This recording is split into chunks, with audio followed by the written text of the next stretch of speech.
మనం చూస్తూ ఉంటాం. మనిషి యొక్క జీవితాల్లో ఎన్నో భారాలు కలిగి ఉంటాడు. ఆ భారభరితమైన జీవితాన్ని ఎలాగ కొనసాగించాలిరా బాబు అని బాధపడేటువంటి పరిస్థితులు కూడా మనం చూస్తూ ఉంటాం.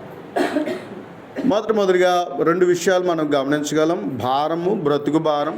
రెండవది పాప భారం. మొదటి విషయం మనం చూసినట్లయితే బ్రతుకు అనేటువంటిది ఒక భారముగా కొనసాగించబడేటువంటి పరిస్థితులు మనం చూస్తూ ఉంటాం. బ్రతుకు ఒక భారముగా, మనిషి తన బ్రతుకులో అనేక భారాలు కలిగి ఉన్నాడు. ఆ భారాలన్నిటినీ నెట్టుకుని రావడానికి తన మనిషి యొక్క జీవితంలో పడేటువంటి పాట్లు, ఇబ్బందులు, పరిస్థితులు మనం చూడగలుగుతూ ఉంటాం. కనుక ప్రియమైన వారులారా, ఈ భారము మనిషి యొక్క జీవితాల్లో తను మోస్తున్నటువంటి బరువు, ఎవరు నన్ను భరిస్తారు, ఎవరు నాకు సాయం చేస్తారు అనేటువంటిది ప్రతి ఒక్కరు చూస్తూ ఉంటారు. ఒక్కొక్కసారి భారములను బట్టి దేవుణ్ణి నిందిస్తూ దూషించే స్థాయికి కూడా మన జీవితంలో ఉండేటువంటి పరిస్థితి ఉంటారు. కనుక ప్రతి మనిషి యొక్క బాధ్యతల్లో బాధ్యతల బరువు ఉంటుంది. కుటుంబ భారం ఉంటుంది, కష్టాల భారం ఉంటుంది, అప్పుల భారం ఉంటుంది, పనుల భారాలు ఉంటాయి, నిందల భారాలు ఉంటాయి, అలాగే చింతల భారం అనేటువంటిది మనిషి యొక్క జీవితంలో ఉంటుంది. బాధ్యతలు, మనిషి పుట్టిన కాడి నుంచి ఏదో ఒక బాధ్యత తన నెత్తి మీద వేసుకుని ఆ బాధ్యతను ఒక ఎద్దువలే బాధ్యతను భారం భుజం మీద వేసుకుని కాడిగా వేసుకుని అది కొనసాగించేటువంటి పరిస్థితిని మనం చూస్తూ ఉంటాం. కొన్నిసార్లు మనం విసిగిపోతూ ఉంటాం. నేను ఈ బాధ్యతని ఎంతవరకు కొనసాగించాలి అనేటువంటి రీతిలో కొన్నిసార్లు మన జీవితంలో బాధ్యతలు, బరువులు ఎక్కువై ఇసిగిపోయి మనలో మనమే కుమిలిపోయేటువంటి పరిస్థితులు ఉంటాయి. అలాగే కుటుంబ భారాలు, వివాహమైన నాటి నుండి లేకపోతే కుమారుడిగా పుట్టిన నాటి నుండి, కుమార్తెగా పుట్టిన నాటి నుండి కొన్ని సమస్యలు, కుటుంబ బాధ్యతలు, కుటుంబ భారాలు ఎత్తుకోవలసినటువంటి పరిస్థితులు ఏర్పడుతూ ఉంటాయి. కొంతమంది అంటూ ఉంటారు, నేను చిన్నప్పటి నుంచి నలిగిపోతున్నానండి బాబు, ఈ భారం అంతా నా జీవితంలో ఉంది, నేను ఎలా మోయాలి, నేను ఇంతేనా, నా బతుకంత ఇంతేనా అనేటువంటి వాళ్ళు కూడా లేకపోలేదు.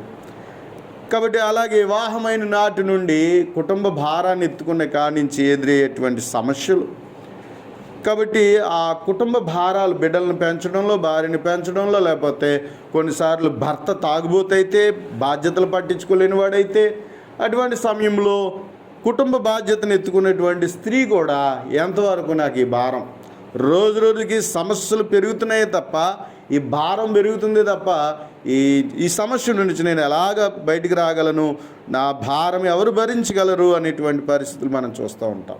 కొన్నిసార్లు మన బరువులు మనకే ఉంటాయి తప్ప ఎవ్వరూ కొంత కూడా మనకి సహాయం చేసేవాళ్ళు ఉండరు. అటువంటి పరిస్థితులు, కుటుంబ భారాలు మనం కలిగి ఉంటాం. అలాగే ఇది మనం చూసినట్లయితే కష్టాల భారం. కొన్నిసార్లు మనం జీవితంలో మనం చేసేటువంటి పనుల్లో కలిసిరాక, లేకపోతే మనం చేసేటువంటి వ్యాపారాలు కలిసిరాక కొన్నిసార్లు కష్టాల భారం. కొన్నిసార్లు మనుషులు మనల్ని శత్రువులుగా భావించి, మన మీద అసూయపడి, మనల్ని ద్వేషించి, పగలు పెంచుకొని, కక్షలు పెంచుకొని, మన జీవితంలో కోపతాపాలతో పెంచేటువంటి భారం, కష్టాల భారం. అలాగే జీవితంలో అప్పుల భారం. ఏదో తీర్చేద్దామన్నా అనుకుంటూ ఉంటాం, కానీ అది ఎంత తీర్దామన్నా కొన్నిసార్లు ఏమవుతూ ఉంటుంది అంటే అప్పు పెరుగుతూ ఉంటుంది, భారం పెరుగుతూ ఉంటుంది. ఎలాగ దీన్ని రుణం విమోచించాలి అనేటువంటి కొన్నిసార్లు అప్పుల భారముతో నలిగిపోతూ ఉండేటువంటి జీవితాలు మనం కలిగి ఉంటాం. కాబట్టి అప్పుల భారాలు, అలాగే పనుల భారాలు. కొంతమంది జీవితాల్లో పని ఒత్తిడి ఎక్కువగా ఉంటుందండి. కొంతమంది జీవితంలో ఆఫీసులో పని చేసుకోవాలి, లేకపోతే ఒక యజమాని కింద పని చేసుకోవాలి, ఇంట్లో పనులు చక్కబెట్టుకోవాలి. కొన్నిసార్లు తలకి మించినటువంటి పనుల భారము ఉండిపోవడం చేత ఈ సమస్యలన్నీ నా జీవితంలో ఎలా నేను వీటన్నిటిని నెట్టుకుని రావాలి, ఎలా ఈ భారాన్ని నేను తేలిక చేసుకోవాలి అనేటువంటి జీవితాలు మనం కలిగి ఉంటాం. అలాగే మనం చూసినట్లయితే నిందల భారం. కొన్నిసార్లు మన జీవితంలో మనం ఎదుర్కొనేటువంటి మనుషులు వేసే నిందలు భరించలేని భారాలుగా ఉంటాయి.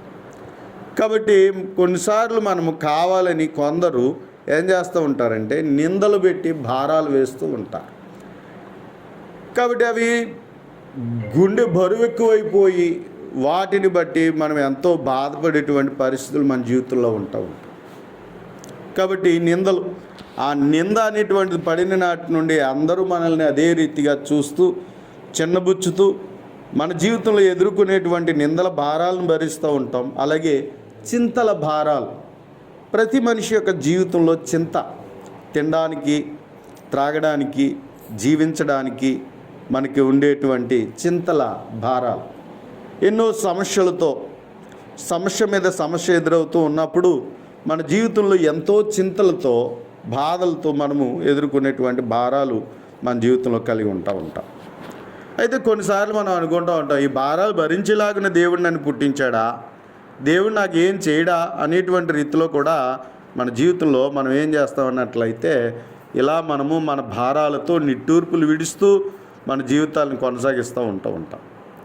అయితే ప్రియమైన వారులారా, దేవుడు మనల్ని పుట్టించి మనల్ని విడిచిపెట్టేసినటువంటి వాడిగా, బాధ్యత లేని వాడిగా దేవుడు లేడు. కానీ దేవుడైతే ఆయన మన జీవితంలో ఎలా ఉన్నాడు అనే విషయం చెప్తున్నాడంటే పరిశుద్ధ గ్రంథంలో మనం చూసినప్పుడు కీర్తన గ్రంథము 55వ కీర్తన 22వ వచనం మనం చూసినప్పుడు 55వ కీర్తన 22వ వచనాన్ని మనం చూసినట్లయితే దేవుని వాక్యం ఈ రీతిగా చెప్పబడుచున్నది, నీ భారము యెహోవా మీద మోపుము, ఆయనే నిన్ను ఆదుకొనును, నీతిమంతులను ఆయన ఎన్నడు కదలనీయడు అని చెప్తా ఉన్నాడు. నీ భారము యెహోవా మీద మోపుము.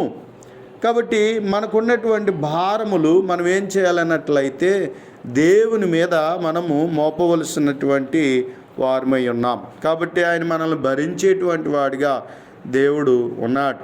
కాబట్టి అందుచేత మనము ప్రతి భారము మనం ఏం చేయాలంటే దేవుని మీద వేసేటువంటి వారిగా మన జీవితాలు ఉండాలని దేవుడు కోరుకుంటూ ఉన్నాడు. ఏ భారం ఉన్నా సరే దేవుని మీద మోపాలి.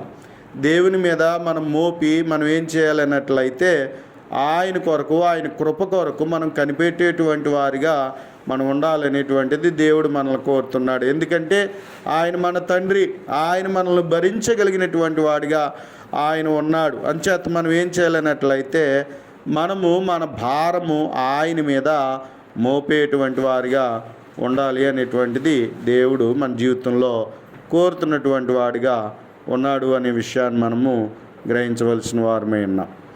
అంతేకాకుండా దేవుడు అనుదినము మనల్ని భరిస్తున్నటువంటి వాడిగా, మన భారములను ఆయన భరిస్తున్నటువంటి వాడిగా దేవుడు ఉన్నాడు అని దేవుని గ్రంథం మనకి బోధించబడుతూ ఉంది.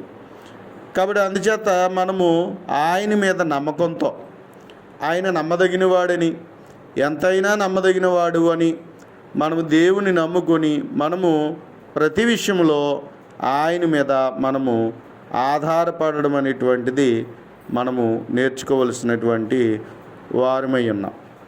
కాబట్టి అందరూ పూర్వం నుండి కూడా దేవుని ఎరిగి, దేవుని తెలుసుకుని, దేవుని నమ్మకత్వాన్ని ఎరిగి, దేవుని ప్రేమను రుచి చూచి ఏం చేశాడు అన్నట్లయితే ప్రతి భారము కూడా ఆయన మీద వేసి తమ బ్రతుకులను తేలిక చేసుకుని జీవించినటువంటి వారిని మనము భక్తులైనటువంటి వారి జీవితాలు మనం చూస్తూ ఉంటాం.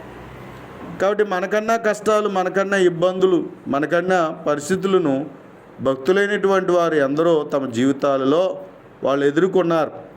కాబట్టి అలా ఎదుర్కొన్నటువంటి వారి జీవితాల్లో దేవుడు వారిని ఏం చేశాడు అన్నట్లయితే భరించిన వాడిగా ఉన్నాడు. దేవుని గ్రంథం చెప్తున్నది 68వ కీర్తన 19వ వచనాన్ని మనం చూస్తే 68వ కీర్తన 19వ వచనం మనం చూస్తే అనుదినము ఆయన మా భారము భరించుచున్నాడు, దేవుడే మాకు రక్షణకర్త ఉన్నాడు అని చెప్తా ఉన్నాడు. అనుదినము ఆయన మా భారము భరించుచున్నాడు అని చెప్తున్నాడు. నిజమే, ప్రతిరోజు మన భారాలని, మనకి ఏ భారాలు అయితే ఉన్నావో ఆ భారాలను భరిస్తూ ఉన్నాడు. అయితే ఏం చేయాలి? బరువెక్కినటువంటి భారాలతో మన జీవితాలు ఉన్నప్పుడు మనం చేయవలసింది ఏంటి అన్నట్లయితే సృష్టికర్త అయినటువంటి దేవుని దగ్గరికి వెళ్ళి మన భారాలు మనం చెప్పుకోవాలి. దేవునికి మనం చెప్పుకోవాలి. దేవునికి మనం విజ్ఞాపన చేసుకోవాలి, యాచించుకోవాలి, మొర్ర పెట్టుకోవాలి. దేవుణ్ణి అడిగేటువంటి వారిగా మన జీవితాలు ఉండాలి. నాయనా, నాకున్నటువంటి భారం ఇది, నా బ్రతుకులో ఉన్నటువంటి భారం ఇది, కాబట్టి నాయన దేవా నాకు సహాయం చేయమని అడగాలి. ఎందుకంటే దేవుడు అంటూ ఉన్నాడు, నీ భారము యెహోవా మీద మోపుము అనేటువంటి విషయాన్ని మనం చూస్తూ ఉన్నాం. కాబట్టి ఆయన మీద మనం మోపేటువంటి వారిగా ఉండాలి. అలాగే సామెతల గ్రంథం 16వ అధ్యాయము 3వ వచనం మనం చూసినట్లయితే, సామెతల గ్రంథము 16వ అధ్యాయము 3వ వచనం మనం చూసినప్పుడు, నీ పనుల భారము యెహోవా మీద మోపుము, అప్పుడు నీ ఉద్దేశములు సఫలమగును అనేటువంటి మాటను మనం చూస్తూ ఉన్నాం. కాబట్టి ఏమంటున్నాడు అంటే, నీ పనుల భారం యెహోవా మీద మోపు. ఎన్నో భారాలు ఉంటాయండి. ఒక పని చేస్తుంటే ఇంకో పని అలా మిగిలిపోయే పరిస్థితులు మన జీవితంలో ఉంటాయి. ఏది పూర్తిగా చేయలేనటువంటి పరిస్థితులు కూడా మన జీవితంలో ఏర్పడుతూ ఉంటాయి.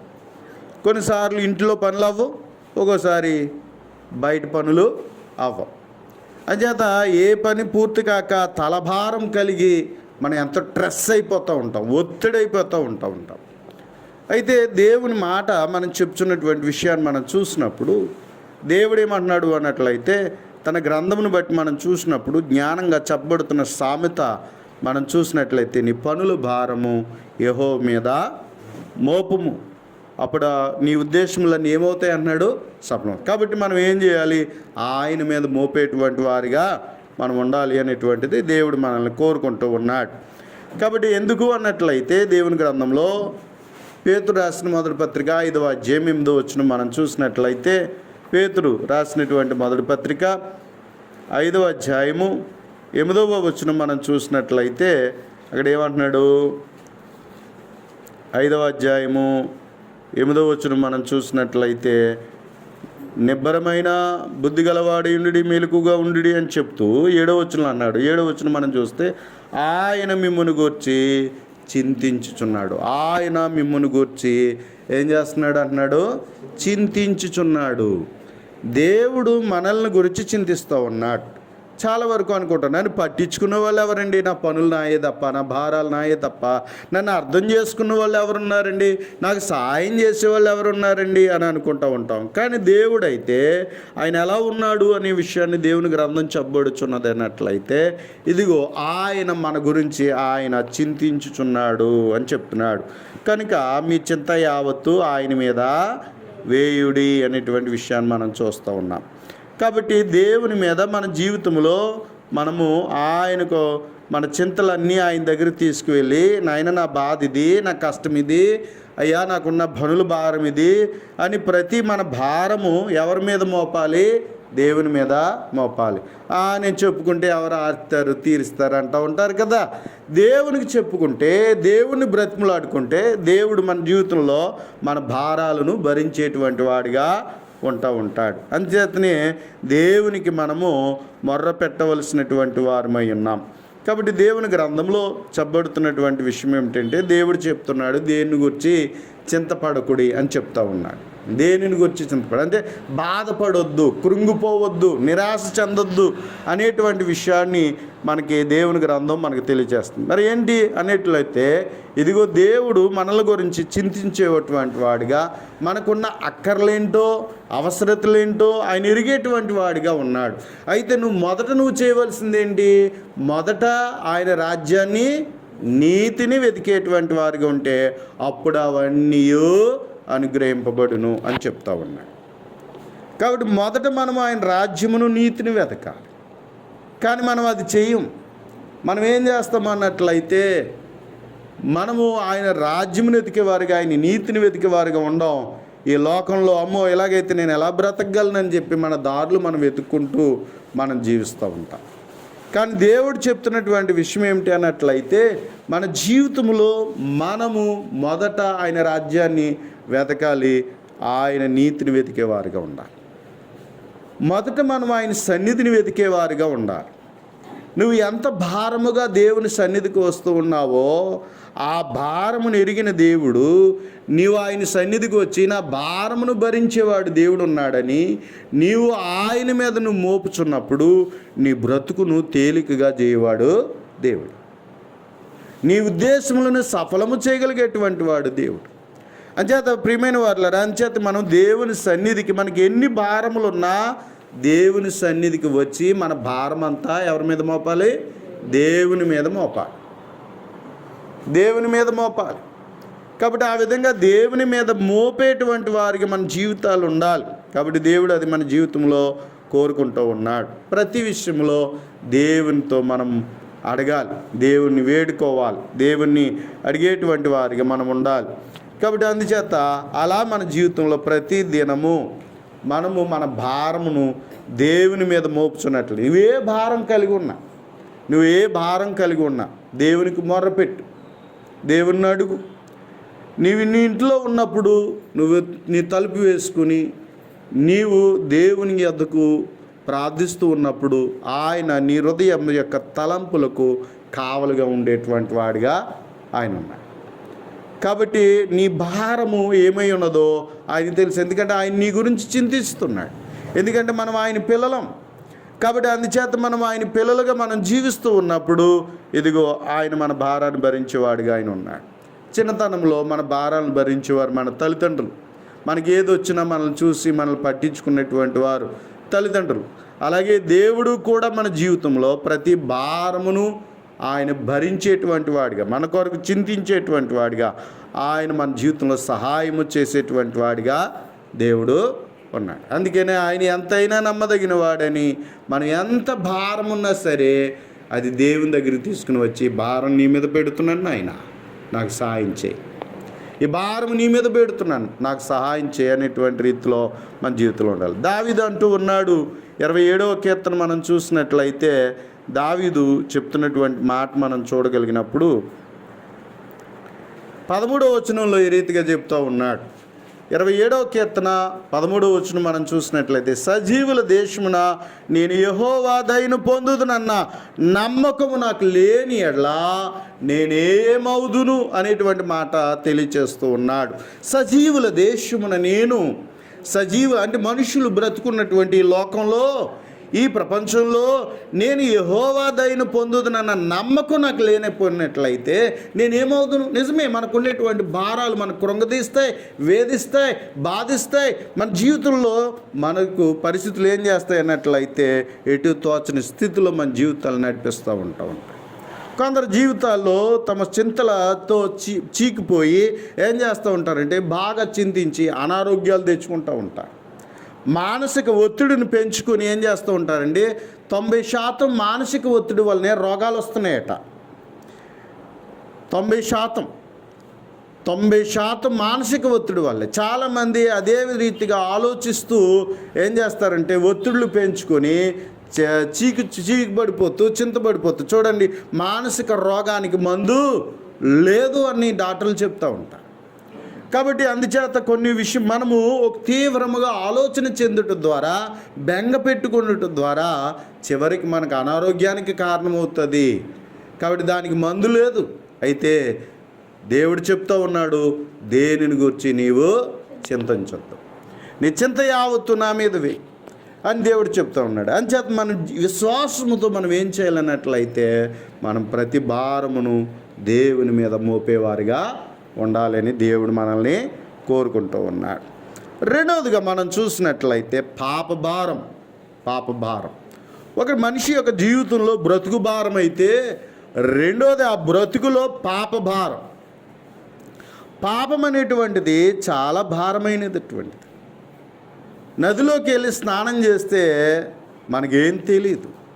నదిలోకి వెళ్ళి మనం స్నానం చేస్తే ఏమి కూడా తెలియదు. కానీ ఆ నది బరువు ఎంతో మనకు తెలియదు. కానీ అదే ఒక పాత్రలోనికి నీళ్ళు తీసుకుని నెత్తి మీద పెట్టుకుంటే ఎంత భారమో తెలుస్తుంది. అలాగే ప్రతి మనిషి యొక్క జీవితంలో ఈ లోకంలో మనం జీవిస్తున్నప్పుడు పాప భారం ఎట్టుదో అనేది ఎవరికి తెలియదు. కానీ ఆ పాప ఫలితం అనుభవిస్తున్నప్పుడు వచ్చేటువంటి భారము చాలా భయంకరమైనది. కాబట్టి అందుకని పాపం అనేటువంటిది ఎలాంటిది అన్నట్లయితే భారం. అది ఒక రోజున నీ జీవితాన్ని ఏం చేస్తుంది అన్నట్లయితే నాశనమునకు తీసుకుని వెళ్ళే భారముగా పాపము ఉంటుంది. మొదట మనం చేస్తున్నప్పుడు అది మనకి సరదాగానే ఉంటుంది. కాబట్టి జీవితంలో అది ఎలా ఉంటుంది అన్నట్లయితే అది ఏదో సంతోషం ఇచ్చినట్లుగా, నాకు ఎవరీ సంతోషం ఇవ్వలేరు అన్నట్లుగా మనం ఏం చేస్తాము అన్నట్లయితే సాటుగానో సిగ్గు లేకుండా భయం లేకుండా కొన్నిసార్లు పాపము చేయడానికి అత్యాశకు పోయి మనం ఏం చేస్తాము అన్నట్లయితే మనము దేవుని ధిక్కరించి కూడా మనం తప్పు చేయడానికి వెనుకాడని స్థితిలో మన జీవితాలు ఉంటాం. అయితే ప్రియమైన వారులారా, ఒకరోజు ఆ పాపము నీకు ఏమైపోద్ది అన్నట్లయితే భారం అయిపోద్ది. ఒకరోజు ఆ పాపం ఏమైపోద్ది అంటే భారం అయిపోద్ది. కాబట్టి అందుచేత ఆ భారము మోయలేని భారముగా మారిపోతుంది, నీ జీవితాన్ని చేస్తుంది. ఈరోజు ఆ బరువు ఏంటో నువ్వు అర్థం చేసుకోలేకపోతే ఆ బరువు నిన్ను బాటమ్లెస్ ఫిట్ అయినటువంటి హెల్ అంటే నరకం, ఆ నరకానికి ఏమి లేదట, ఆ నరకానికి అడుగులేని గొయ్యట. నరకం అనేటువంటిది ఏంటంటే అడుగులేని గొయ్య. ఆ అడుగులేనిటువంటి గొయ్యిలో మనం పడిన తర్వాత ఒకవేళ ఈ పాప భారంతో మనం నెట్టివేయబడితే ఆ పాపములో మనం ఏం చేయబడతామంటే అలా కాలుతూనే ఆ గుంటలో అలా ఆ గోతులో ఆ పాతాళము నోరు తెరుచుకుని ఆ నరకం అనేటువంటిది నోరు తెరుచుకుని ఏం చేస్తుందంటే మనం చేసిన దాన్ని బట్టి తృణీకరించబడి ఆ పాపము చేత మన జీవితంలో కాలిపోతూ ఉంటాం, వేదన చెందుతూ ఉంటాం, బాధపడుతూ ఉంటాం. అందుకని నరకం అనేటువంటిది ఒక భయంకరమైనది. పాపం అనేటువంటి చేసేటప్పుడు బాగానే ఉంటుంది, కానీ దాని ఫలితం అనేటువంటిది చాలా మోయలేని బరువు లాంటిది. నేనేం చేస్తుంది అన్నట్లయితే ఇదిగో అది ఏంటి అన్నట్లయితే అడుగులేనటువంటి గొయ్య.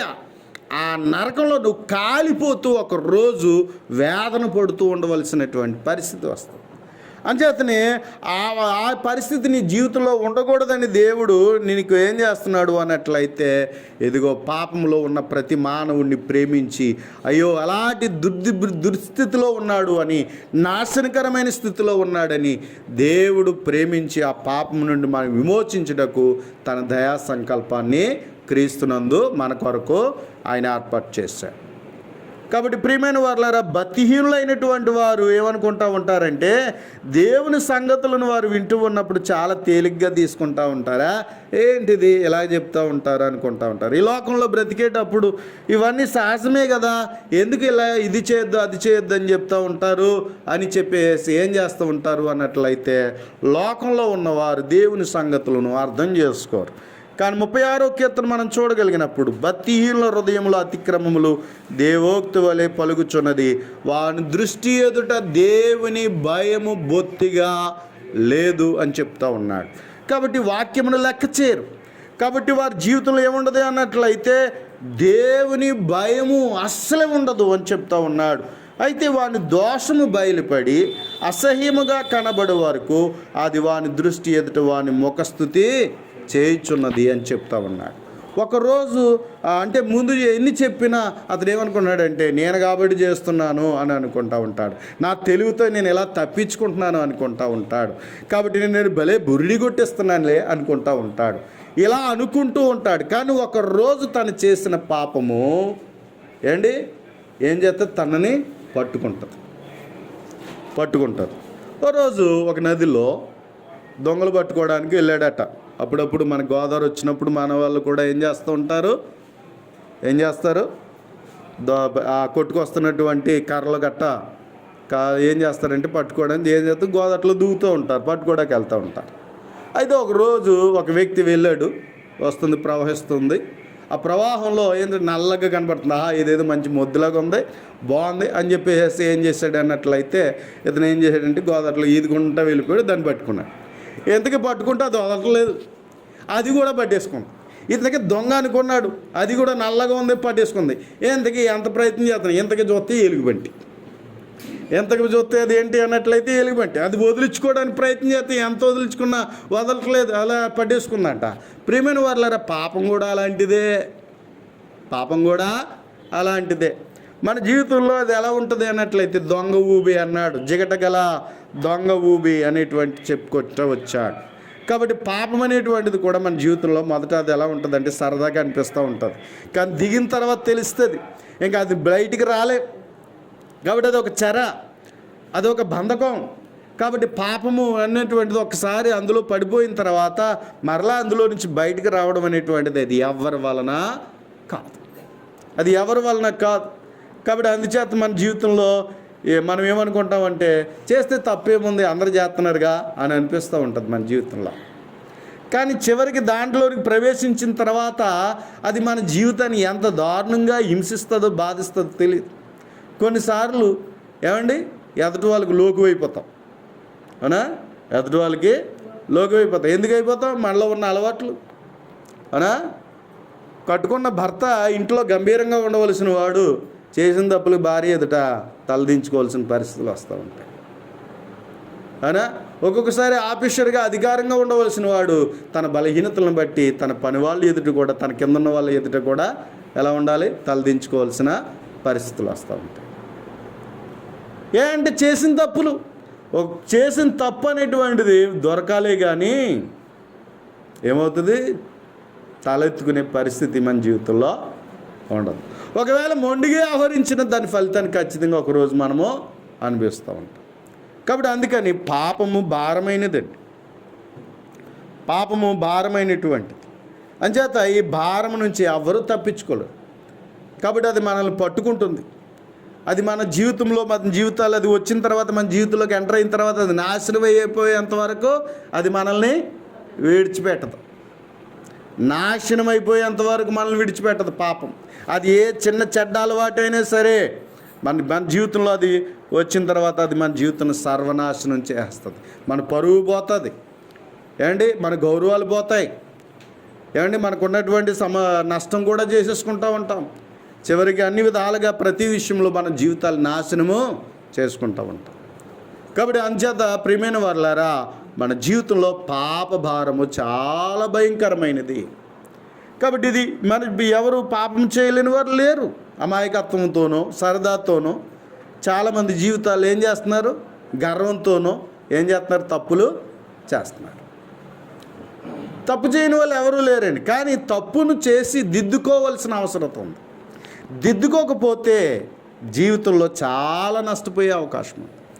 అంచేత మన జీవితంలో తప్పును దిద్దుకునేవారిగా ఉండాలి, కానీ తప్పు మీద తప్పు చేస్తూ మన జీవితాలను నాశనం చేసుకునేవారిగా ఉండకూడదు. దేవుడు మన జీవితంలో అవకాశం ఇస్తున్నాడు. మారు మనసు పొందేటువంటి అవకాశము దేవుడు మన జీవితంలో దేవుడు అనుగ్రహిస్తూ ఉన్నాడు.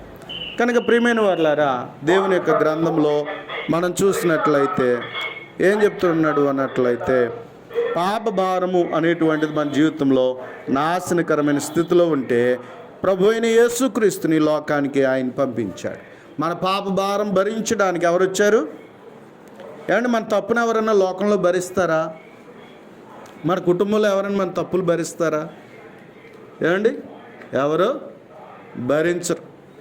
భరిస్తారా? ఎవరైనా భరిస్తారా? మన తప్పులు భరిస్తారా? తప్పును ఎవరు భరించరు. నువ్వు చేసావు కాబట్టి నువ్వే చావంటారు, అవునా? నువ్వు చేసావు కాబట్టి నువ్వే చావంటారు.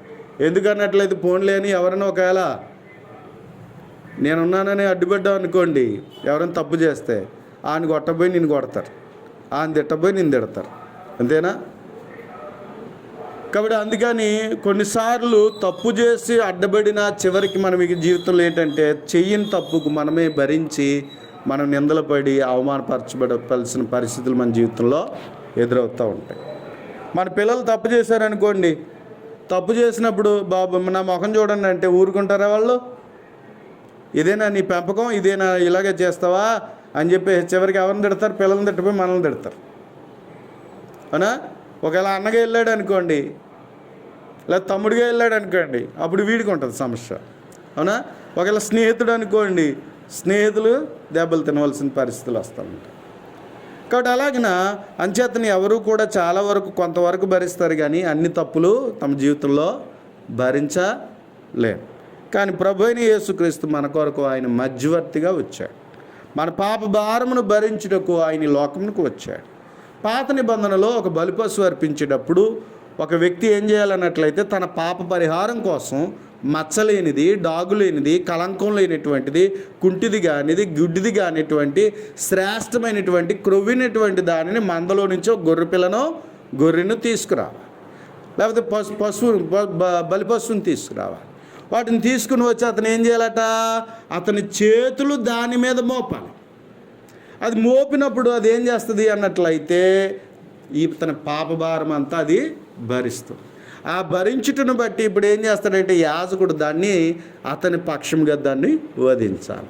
అంటే ఒకరు పాపభారము ఒక పశువు మీద మోపితే అది ఏం చేయబడుచున్నది అన్నట్లయితే అది బలైపోతుంది.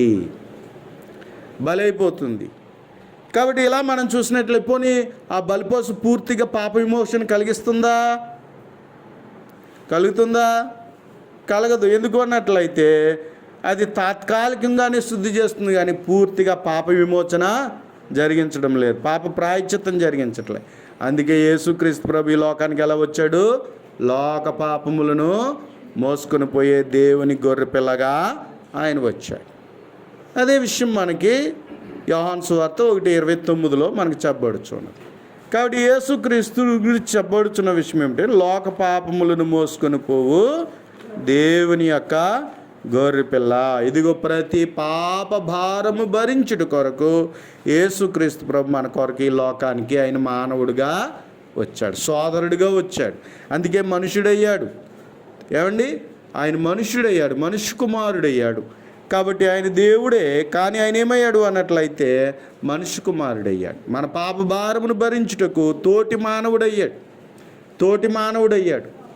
తోటోళ్ళు ఎవరు పట్టించుకోలేని పరిస్థితులు ఈ లోకంలో మనం చూస్తూ ఉన్నాం. కానీ మన పాప భారాన్ని భరించి మనల్ని మోచించడానికి ప్రభు అయిన యేసుక్రీస్తు లోక పాపం మోసుకొని పోయే దేవుని యొక్క గొర్రె పిల్లగా ప్రభు అయినటువంటి యేసుక్రీస్తు ఈ లోకానికి వచ్చాడు. ఇప్పుడు వచ్చి ఆయన మన కొరకు భరించి చనిపోయి సమాధి మరణం నుండి తిరిగి లేచి ఆయన లోకమునికి ఇచ్చినటువంటి పిలుపు ఏంటి అన్నట్లయితే మత్తయి సువార్త 11వ అధ్యాయము 28వ వచనం మనం చూస్తే 11వ అధ్యాయం 28వ వచనం మనం చూస్తే ప్రయాసపడి భారం మోసుకొనుచున్న సమస్త జనులారా నా యొద్దకు రండి, నేను మీకు విశ్రాంతి కలుగజేతును అన్నాడు. ప్రయాసపడి భారం మోసుకొనుచున్న సమస్త జనులారా నా యొద్దకు రండి అని చెప్తా ఉన్నాడు. ప్రయాసపడి ఏంటి? ప్రయాసపడి భారం మోసుకొనుచున్నవారు అంటే పాప భారం, ధర్మశాస్త్రం అనేటువంటి భారం. కాబట్టి ఈ భారము మనిషి మోయలేక ప్రయాసపడుతున్నటువంటి వాడిగా ఉన్నాడు. మనం పాపము మనకు తెలియనంత వరకు దాన్ని ఏం చేస్తామంటే ముఖస్తుతి చేస్తాం, దాన్ని మెచ్చుకుంటాం, గొప్ప చేసి చెప్పుకుంటాం. కానీ ఆ పాపం అనేటువంటిది నీ జీవితాన్ని ఎంత నాశనం చేస్తుందో, అది ఎలాంటిదో, దేవుని ఎదుట ఎంత అసహ్యమైనదో అనేటువంటిది నీకు అర్థమవుతే నువ్వేం చేస్తావో తెలిసి ఆ పాపాన్ని అంతలాగా అసహించుకుంటావు, కానీ ఆ పాపమును గూర్చినటువంటిదే సంగతి తెలియకుండా పాపాన్ని ప్రేమించే వ్యక్తిగా నీ జీవితంలో ఉన్నట్లయితే ఎప్పటికీ ఆ పాపాన్ని పొగుడుకుంటా బతుకుతావు తప్ప, సమర్థించుకుంటూ బ్రతుకుతావు తప్ప పాపాన్ని అసహించుకునే స్థితికి వెళ్ళాం. కానీ ఎప్పుడైతే ఆ పాపం అనేటువంటిది నీ జీవితాన్ని నాశనం చేస్తుందో, అది దేవునికి అసహ్యమైనదో అనేటువంటి విషయాన్ని నువ్వు ఎప్పుడైతే ఎరిగావో అప్పుడు నీ జీవితంలో నువ్వు చేసేది ఏంటి అన్నట్లయితే ఆ పాపాన్ని నువ్వు కూడా ద్వేషిస్తావు, అసహించుకుంటావు. నీలో ఉన్న పాపాన్ని కలిగినందుకు నీకే కంపరం వచ్చేస్తుంది, నీకే బాధ వచ్చేస్తుంది, నీవే కుమిలిపోయి ఇప్పుడు ఏం చేస్తావు అన్నట్లయితే నిజమైనటువంటి పశ్చాత్తాపం, ఆ పాపం అనేటువంటి నీ జీవితాన్ని పీడిస్తుందని దాన్ని విడిపించుకోవాలనేటువంటిది నీ జీవితంలో ఉన్నట్లయితే నువ్వేం చేస్తావు అన్నట్లయితే అక్కడి నుంచి నీ బ్రతుకులో ఏడుపు అనేటువంటిది వస్తుంది, దుఃఖం అనేటువంటిది వస్తుంది.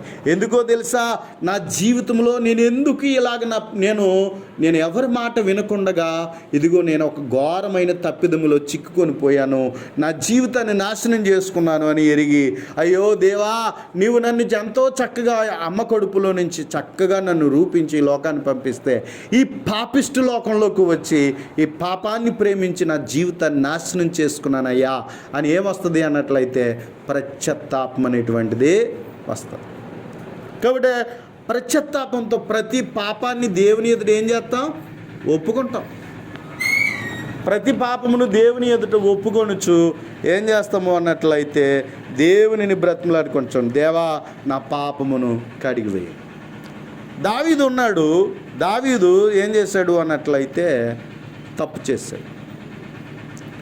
దావీదు చేసినటువంటి తప్పిదం మనం చూసినప్పుడు బెత్షెబాను చూసి, ఆమె అందాన్ని చూసి, పరాయి భార్య అని కూడా ఆలోచించకుండగా, దేవుడు చెప్పినటువంటి వ్యభిచరించవద్దు అని చెప్పినటువంటి మాట కూడా ఆలోచన చేయకుండా కోరికతో ఏం చేశాడు అన్నట్లయితే పాపం చేశాడు.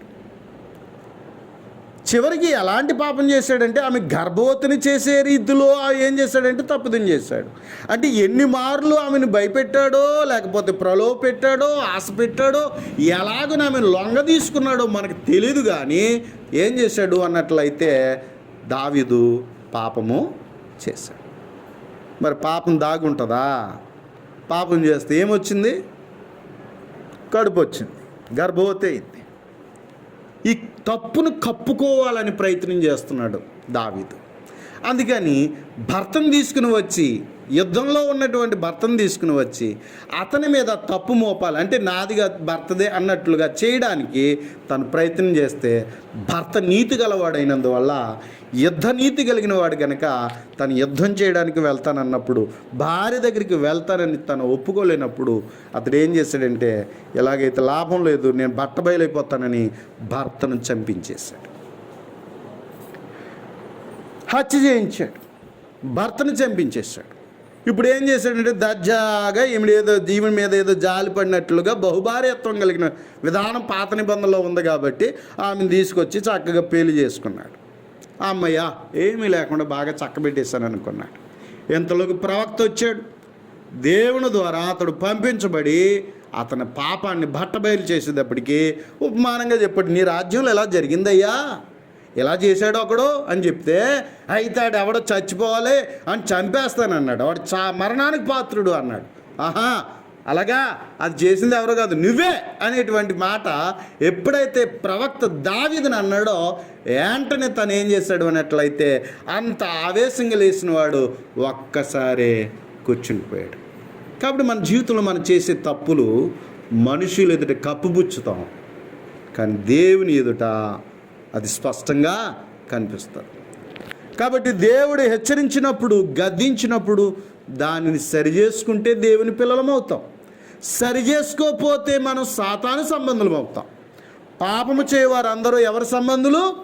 అపవాది సంబంధులు. కాబట్టి అందుచేత ఆ పాపిష్టి వాళ్ళ యొక్క జీవితాలు ఏం చేయబడతాయంటే నిత్య నరకములో బాధింపబడతాయి.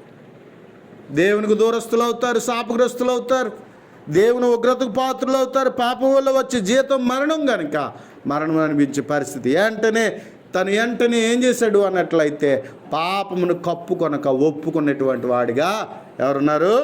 దావీదు ఉన్నాడు. పశ్చాత్తాపడడం మొదలుపెట్టాడు, ఏడవడం మొదలుపెట్టాడు. ఎంత ఏడ్చాడు అన్నట్లయితే బోరున దేవుని ఎదుట ఒప్పుకున్నాడు తన పాపను. ఇంకా తన జీవితంలో తను చేసిన తప్పు, ఆ తప్పును మరలా ఎప్పుడు దావీదు చెయ్యలేదు. కొంతమంది ఏం చేస్తారంటే ఇదే అయితే అయిందేలే అని చెప్పేసి తెగించేసి మరీ బరి తెగించి బ్రతుకుతూ ఉంటారు. అవునా? ఇలా జీవించేటువంటి వారిని మనం చూస్తూ ఉంటాం.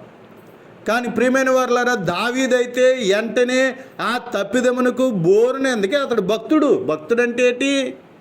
దేవుని తగినట్లుగా బ్రతుకును మార్చుకునేవాడే భక్తుడు. అంతే తప్ప పాపాన్ని కప్పుకొని వేషంతో బ్రతుకుతూ బతిహీనంగా బ్రతికేవాడు కాదు, దేవుని సంబంధులు కాలేరు.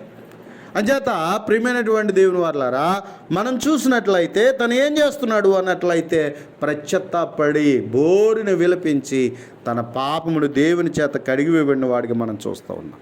నిజమే, పాపము భారమైనది.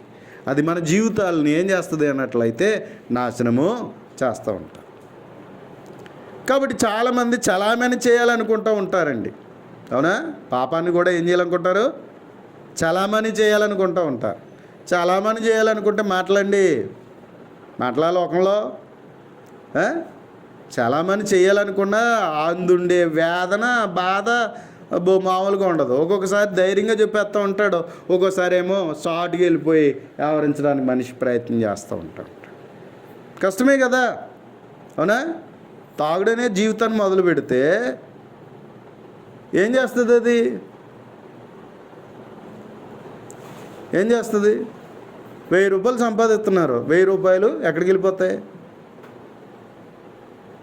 కష్టపడి బండెద్దులా పని చేస్తారండి పాపం. కానీ సాయంత్రం వెళ్ళేటప్పటికి అది పడకపోతే ఒళ్ళెప్పులు బాగుంటాయి. అందుకని పాపం వెళ్ళిపోయి ఏం చేస్తారు?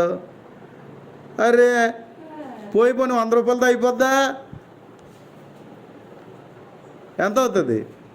1000 రూపాయలు. వాళ్ళతో ఉంటారా? ఒరే నాకరా అంటే పక్కన ఇంకోటి తీసుకెళ్ళి వీళ్ళు పార్టీలు చేసుకుంటారు. మరి ఇంటికాడ ఏంటి పరిస్థితి? అవునా? ఆ తర్వాత ఏంటి? దాన్ని తాగడం వల్ల ఏమవుతుంది? పరుగు పోతుంది. తాగేమైనా కుదురుంటాడు అక్కడి నుంచి? అల్లరి. అవునా? ఏం మాట్లాడతాడో తెలియదు. కళ్ళు ముని కనుక్కొని మాట్లాడే పరిస్థితులు చూస్తూ ఉంటాం. మళ్ళీ అంతటితో ఆగిపోద్దా? అంతటి తాగుతుందా? అనారోగ్యం. అవునా? తాగి పేరు ఒరిచిపోతూ ఉంటుందో పక్కన. కొంతమందికి అయితే తాగి గుండె ఏమైపోద్ది? చాలామంది చిన్న వయసులో చచ్చిపోతున్నారండి. చిన్న వయసులోనే కొంతమంది ఇంకా అదే కాలక్షేపం తప్ప తిండి కూడా తినరు.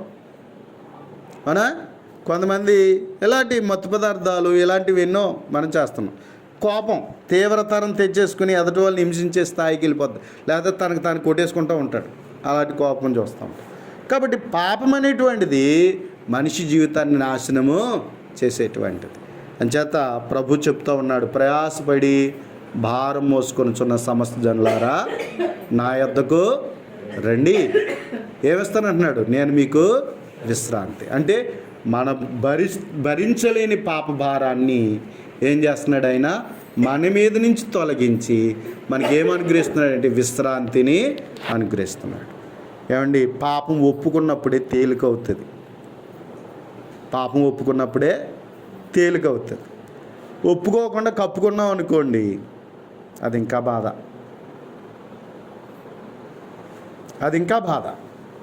ఓ రోజట తమ్ముడు చెల్లి ఉన్నారు. తమ్ముడు అక్క ఉంటే ఈ అక్క ఏం చేసిందంటే ఓ రోజు వాళ్ళ ఇంట్లో ఉండేటువంటి కోడిపిల్ల బాతుపిల్ల ఏదో ఉందంట. ఏం చేసిందని అట్లయితే చుచ్చు అనుకుంటే కర్ర ఇచ్చినప్పటికీ పాపం అది తగిలేసేసి చచ్చిపోయిందంట. అమ్మో ఇంట్లో చూస్తే ఏమైనా ఉందా అని చెప్పేసి గొయ్యి తీసేసి కప్పేసింది. ఎవరు తెలియకూడదు. ఎందులో ఎవరు చూసి తమ్ముడు చూశాడు. తమ్ముడు చూసిన తర్వాత ఏమంటే ఏమీ అవ్వలేదులే, బాగానే కప్పేసుకున్నాను, ఏం పర్లేదులే అమ్మయ్య అనుకుంటే, అక్క ఏం చేసావు అన్నాడు. నేనేం చేశాను రా అంటే, నువ్వు చేసింది నేను చూసేసాను అన్నాడు. చూసావు మరి. ఒరే తమ్ముడు ఎవరికి చెప్పరా? నేను చెప్పనులే, మరి నేను చెప్పినట్టు చేయాలి నువ్వు అన్నాడు. అక్కడి నుంచి బ్లాక్మెయిల్ చేయడం మొదలుపెట్టాడట అక్కని. అక్క చెప్పేస్తాను, నాన్న చెప్పేస్తా, అమ్మ చెప్పేస్తా, దా నా పని చేయి అన్న. అంటే ఏం చేస్తున్నాడు? అక్కడి నుంచి నా పనులన్నీ నువ్వు చేయాలా, ఇంక ఏడిపించడం మొదలు పెట్టాడట. అక్కడి నుంచి చెప్పేస్తాను నేను నాన్న అన్నాడు.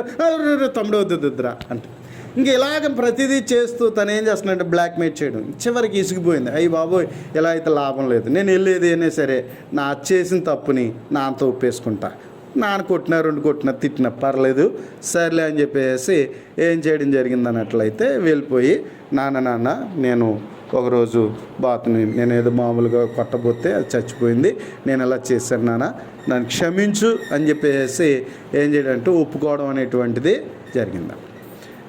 సర్లే అమ్మా ఇప్పుడు మీరు ఏదో చేసేలే, ఇంకెప్పుడు చేయకైతే జాగ్రత్త, సర్లే ఎందుకు మరి ఆ రోజు చెప్పచ్చు కదా, ఎందుకు ఇలా చేసావు అని చెప్తే సర్లే అని చెప్పేసి చెప్పినప్పుడు అమ్మయ్య అనుకుని భారం తేలికైపోయింది. అప్పుడు వరకు ఎలా ఉండేది, తెలితే నన్ను ఏం కొట్టేస్తారు, తిట్టేస్తారు. కానీ అక్కడి నుంచి తర్వాత రెండో తమ్ముడు వచ్చినాడట, అక్కా అన్నాడట, యారో తమ్ముడు అన్నాడు. దాదా నేను చెప్పిన పని, నా పనులు చేస్తావు చేయవా? ఏమోరా నేను చేయలేనురా అందంట. ఎందుకు చెప్పనా? చెప్పుకుంటే చెప్పుకో. అప్పుడు వరకు భయపడుతూ ఏం చేసింది, అదేం చెప్తే అది. అలాగే పాపం అనేటువంటిది కూడా మన జీవితంలో దేవుని ఎదుట ఒప్పుకోకుండా కప్పుకుంటూ మనం జీవించినట్లయితే ఆ పాపము కూడా మన జీవితంలో బానిసలుగా చేసి మన జీవితాన్ని ఆడుకుంటాం. అయితే ఎప్పుడు కూడా పాపాన్ని దేవుని ఎదుట ఒప్పుకొని ఏం చేయాలి, మనం విడిచిపెట్టేవారిగా ఉండాలి. పాపాన్ని కప్పుకునేవారిగా ఉండకూడదు. కొంతమంది దేవుని ఎదుట పాపాన్ని కూడా ఒప్పుకోవడానికి కష్టం. ప్రార్థన చేస్తారా? ప్రార్థన చేయరు. కనుక మన జీవితంలో మనకు గొప్ప విశ్రాంతినిచ్చేవాడు, క్షమించేవాడు దేవుడు. అందుకనే ప్రతి విషయంలో మనం దేవుని మీద ఆధారపడాలి, మన భారాన్ని ఆయన మీద వేయాలి. కాబట్టి మన పాపాలను ఆయన ఒప్పుకోమంటున్నాడు, కప్పుకోవద్దన్నాడు. కాబట్టి ఒప్పుకొని మన జీవితాలను ఏం చేసుకోవాలి, దిద్దుకోవాలి. అంచేత ప్రత్యత్తాపము చెందాలి. కాబట్టి అందుకని ప్రయాసపడి భారం మోసుకొనిచున్న సమస్త జనులారా నా యొద్దకు రండి, నేను మీకు విశ్రాంతిని కలుగజేస్తున్నాను. కాబట్టి ఇదిగో ఆయన ఎవరు అనేది చెప్తున్నాడంటే, నేను సాత్వికుడును, దీన మనస్సు కలిగిన వాడు. సాత్వికుడును, దీన మనస్సు కలిగిన వాడు. కాబట్టి అందుకని ఆయన ఏమన్నాడంటే, కనుక మీ మీద నా కాడి ఎత్తుకుని నా యొద్ద నేర్చుకుని అప్పుడు మీకు విశ్రాంతి దొరుకును అనే విషయాన్ని తెలియచేస్తున్నాడు. నిజమే, పాత నిబంధన ప్రకారం అయితే తప్పు చేస్తే వెంటనే శిక్ష, మళ్ళీ రెండో చాయిస్ ఉండేది కదా ఇంకా పాత నిబంధనలో. కానీ ఈరోజు క్రొత్త నిబంధనలో కృపాకాలంలో ఉన్నాం మనం. ఏమండి, మనం ఏదైనా పెర్ఫెక్షన్గా చేస్తున్నామా? చేసేవాళ్ళమా? కాదు. అయినప్పటికీ దేవుడు కరుణా సంపన్నుడై ఉండి, కృపగలవాడై ఉండి మనకి ఇంకొక అవకాశం దేవుడు ఇస్తూనే ఉన్నాడు. ఇస్తున్నాడా లేదా? ఏమండి, లేకపోతే దేవుడు ప్రతి తప్పిదాన్ని బట్టి దేవుడు కళ్ళెచ్చరి చేసి చూస్తే మన బతుకులేటి చెప్పండి, మనం ఏ పాటు వాళ్ళు. కానీ దేవుడు కృపగలవాడై ఉండి తన అవకాశాన్ని ఇస్తున్నాడు. ఎందుకో తెలుసా? నువ్వు మారడానికి అవకాశం ఇస్తున్నాడు. ఎందుకంటే ఈయన ఎవరు అని చెప్తున్నాడంటే, నేను దీన మనస్సు గలవాడు, సాత్వికుడును దీన మనస్సు గలవాడు. మనం తప్పు చేసినా సరిచేసేవాడిగా దేవుడు ఉన్నాడు. అందుకని మనం మన జీవితాన్ని దిద్దుకునేవారుగా ఉండాలి. కానీ మంచి భలే అవకాశం దొరికిందిలే అని తప్పిదం చేసుకుంటా పోతే చివరికి దానివలన మన జీవితాలు ఏమైపోతాయి, నాశనము అయిపోతాయి. అంచేత మన భారమును భరించేవాడు దేవుడు, మన పాప భారాన్ని భరించేవాడు, మన బ్రతుకు భారాలని భరించేవాడు. అంచేత మన భారములు ఎవరి మీద మోపాలి? దేవుని మీద మోపి మన బ్రతుకులు ఏం చేసుకోవాలి, తేలిక చేసుకోవాలి. కాబట్టి మన జీవితంలో ఏ సమస్య ఉన్నా, ఏ చింత ఉన్నా, ఏ పరిస్థితులు ఉన్నా అనుదినము దేవుని ఎదుట ప్రార్థించి మన బ్రతుకులను తేలిక చేసుకుందాం. అలాగే మన పాప భారాన్ని తేలిక చేసుకుందాం. దేవుని ద్వారా మన జీవితాలను చక్కటి జీవితాలను కలిగి ఆశీర్వాదకరంగా ఉండేటట్లుగా నడిపింప చేసుకుందాం. అలా క్రీస్తులు మనం అందరము జీవిద్దాం. అటు రీతిగా మీరు అందరూ ఉండాలని కోరుచు మీ అందరికీ నా హృదయపూర్వకమైన వందనాలు తెలియజేస్తున్నాను.